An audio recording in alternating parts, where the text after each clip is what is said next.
சைபர் ஜெயா கல்லூரி மாணவி Manisha breath Kaur Akara கொலை வழக்கு தொடர்பில் கைது செய்யப்பட்ட ஆண் சந்தேக நபர் மீது கொலை குற்றத்திற்காக குற்றவியல் சட்டம் பிரிவு 302 கீழ் குற்றம் சாட்டப்படவுள்ளது என ஸ்லாங்கூர் போலீஸ் தலைவர் டத்தோ உசேன் ஒமார் கான் கூறினார்.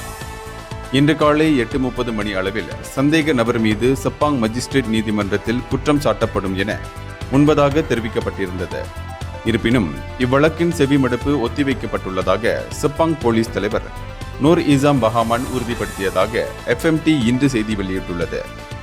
இவ்வழக்கு தொடர்பில் ஜொஹோர் பாரு, நெகிரி சிம்பிலான், கெமின்சே ஆகிய பகுதிகளில் ஜூன் 26, 27 தேதிகளில் 19, 20 வயதுடைய ஒரு ஆணும் 2 பெண்களும் கைது செய்யப்பட்டனர்.